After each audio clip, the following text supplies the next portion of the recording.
Hey, what's up, guys? Absolutely Beast here. So, there are two new videos that have been released. Two new gameplay videos of Forza Motorsport 7 from Gamescom. I was tipped off to both of them, actually, by you guys, so I'm grateful for that. This video is Forza 6 only. The video that's in the background is Forza 6, all the way from 0 seconds to 14 minutes and 58 seconds. It's all Forza 6. There's no actual gameplay. I'm going to link both of the videos in the description so you can check them out for yourself if you want to see the gameplay. And there's some talking on those too, but what I'm going to go over here are my thoughts and my opinions and what I saw. And I wrote everything down that I saw because there was a lot to take in. Welcome. Glad you guys are here. So the first video was from AR12 Gaming. Pretty big channel. He's got 700 and something thousand subscribers, I think, or near 700,000. So he's a pretty big channel, and he doesn't just do Forza exclusively. He does like F1 games, like he has some F1 2017 stuff up, Project Cars, as a simulation.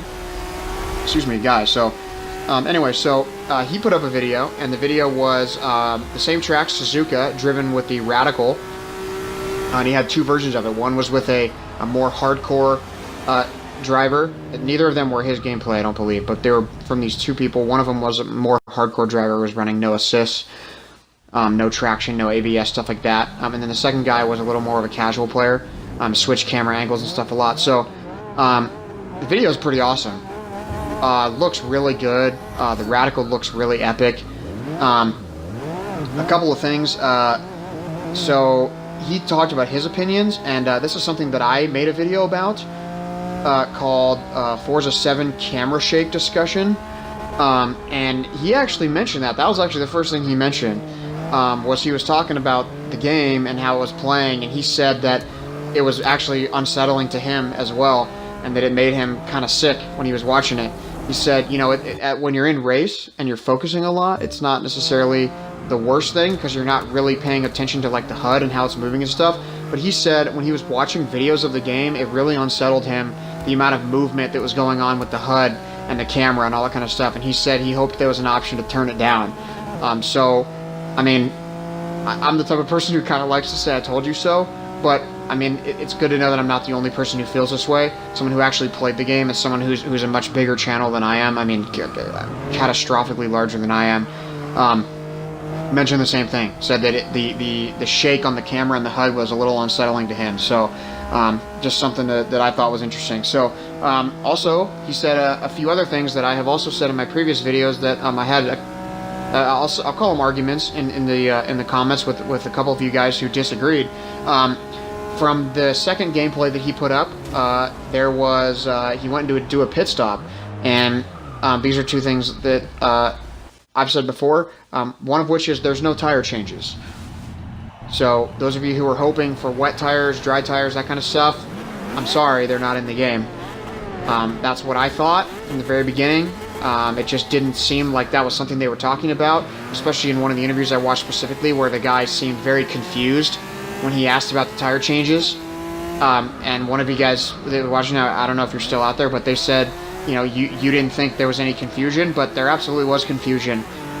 They asked a question from a viewer in one of the original streams from E3 to Brian Geise, which is the creative director at Turn 10, and then the other guy who I can't remember, but they literally asked him, what's going to happen in the middle of the race when it starts to rain? How are the tires going to, how's the tire situation going to work out? And they both just kind of paused and looked at each other, and they were like, well, you will definitely feel it when it starts to rain. You'll definitely feel the loss of grip. And in my mind, I thought, oh my goodness, they don't even know what question he's asking right now. So to me, in my mind, that's cemented. And again, this was like a 5-second, 12-second clip or whatever in this obscure video that not many people had seen. And to me, that just screamed right away, there's not going to be different tire changes. So that's what I was expecting all along. And then the other thing is also something I was expecting all along, which is exactly in pretty much that same video. There's no animated pit stops. So, maybe in the career, maybe something will be different or something. But the car pulled into the pits. Nobody came out of the pits. Nothing happened to the car. The car just sat there. You might hear the noises like you have in previous games, and it said down in the corner which tires were changed, so you could actually see that. But there was no animation in the pit stop. So Yet again, they asked about that, and the guy, again, seemed a little confused and was like, animated pit stops? And he's like, well, I'll say this. He's like, there's definitely a lot of movement and stuff down in the pits, which, you know, basically just means like NPCs roaming around, but they had that in Forza 6, so that's something to keep in mind also. But other than that, the gameplay was great. The car sounded good. The track looked good. It was Sonoma, which is not a track I'm a super huge fan of.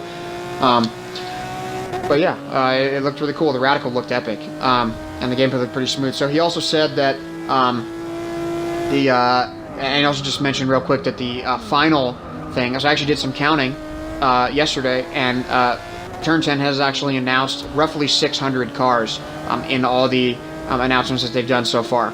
So there's really only 100 or a little over 100 cars left to announce, and that final week should be next week. Or this upcoming week, I guess, within 4 or 5 days, to release the remainder of the cars, which are supposedly going to be the race ones. Turn 10 said they were going to do a race car reveal, and so that's really, you know, one of the only things left. So fingers crossed for that, and I'm sure I'll absolutely 100% bring you guys that as soon as it's out. So that was the first video from AR12 Gaming. Again, these are linked down in the description. So the second video was one that a friend turned me on to, which was an obscure video from a channel called Xbox Live FR, and this was an interview with Brian Geise, who's the creative director. Look how crappy that car looks to the left. I mean, what a joke. See, like, that's so perfect timing. I guarantee you, in that race, I thought the exact same thing. I was like, what a piece of beep, and then just slammed into it, man. Oh, I can't believe it. That is so funny. I mean, this race was like a week and a half, 2 weeks ago, so that, or well, a week and a half ago, so that's hilarious. So anyways, this was with Brian Geise, and this was like a career kind of a thing. So they went through and they talked about the career and showcased the career. They showcased the race. And they went in and went throughout some menus and stuff. And again, I'm just like, man, that car sucks. So I really like went hard and wrote down all the stuff that I saw in there. So they went into the championship series, and there were 6 series in there. So there's the Seeker Championship, the Breakout, the Evolution, the Domination, the Masters Championship, and then the final one was the Forza Drivers Cup, which is what they've been talking about. So, I mean, before I get into this really quick, the GT2 RS is sitting there, and it looks absolutely phenomenal.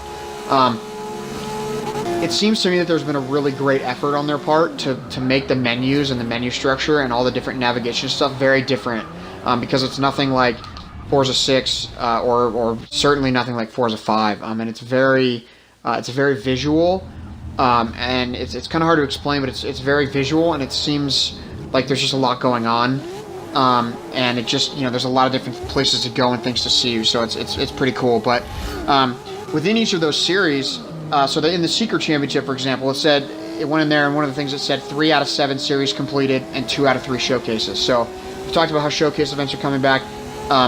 The 3 of 7 series, I'm assuming there's 7 series in there and 3 showcases, and it looked like you could possibly do 10 car divisions within each series, so you could race 10 different divisions. And something that's returning that I'm so happy for, this is something that I have missed so many years now in Forza, is the Open Championship.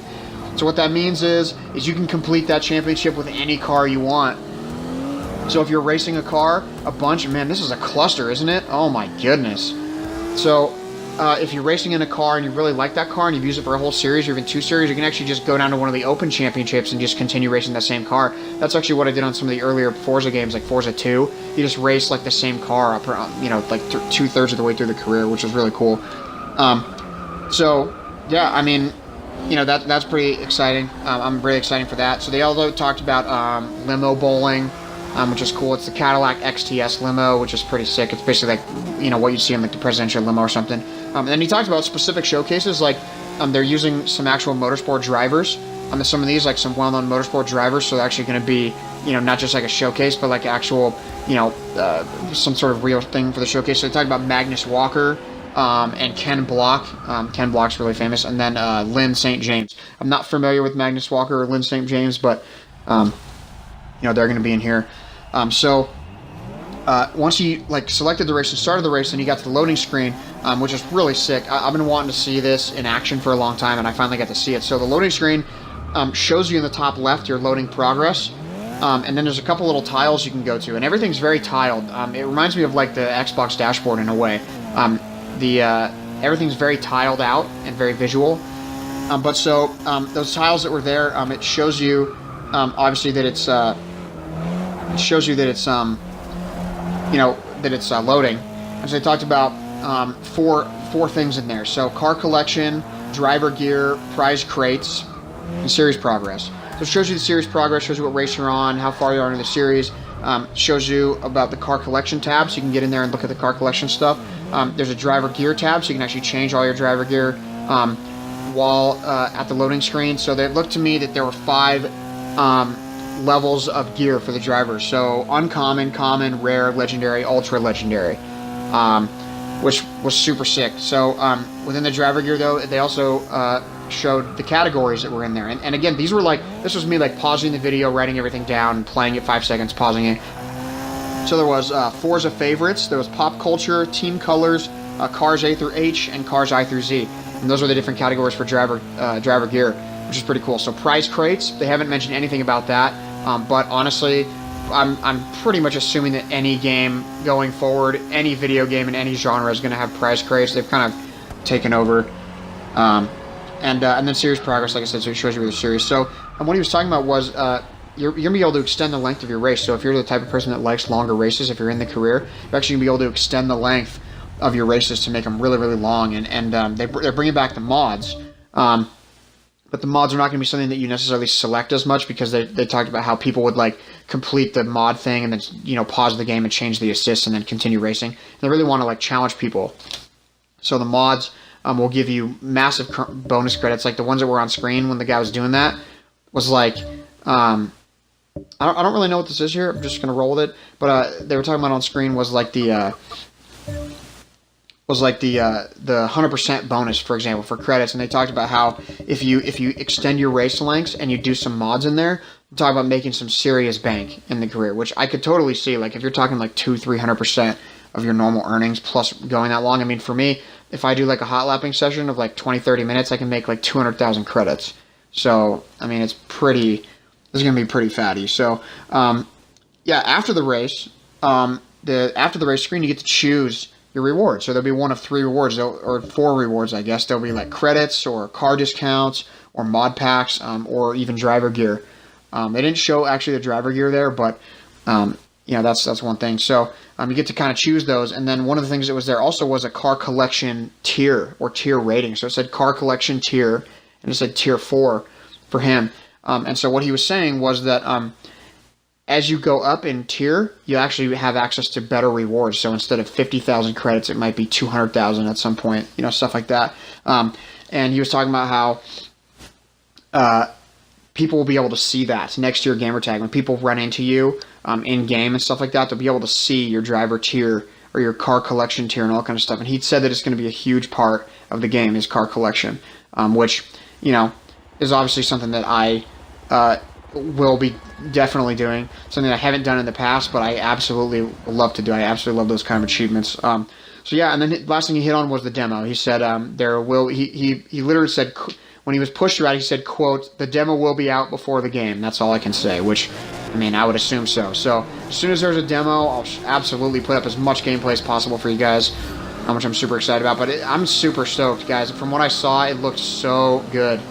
I mean, it was only like 20-25 minutes worth of video, but I mean, it just really got me excited for the game. I mean, I'm already excited. I think about the game every day, and I try to look for stuff on it every day. So I'm super excited, extremely excited. Cannot wait. And yeah, I mean, it's gonna be awesome. It's gonna be awesome. So thank you guys for the support recently. I know there's been a little bit of things going on. And I've said this before, but I've specifically stopped watching channels for clickbaiting. So I'm never ever gonna clickbait you guys. That's never something I'm gonna do. I'm pledging that to you right now. It's never gonna happen. I won't do that. I literally can't stand that. It's the cheapest, most dirty feeling thing that I can imagine. I can't imagine how a YouTuber, some big people out there who I won't name, but big channels, can actually do that and sleep at night. That they're doing that to people and taking money for doing that, which is just so disgusting. So I'll never do that. I try to bring you thorough and accurate information, and I'm not trying to mislead anybody. So I'll try to be better about it in the future. So thank you guys for watching. Subscribe if you like my content. Check back soon. I'll have more videos coming soon for sure, obviously with the new car list and stuff. And Check back. Yeah, thank you guys. I really appreciate it. Thanks so much.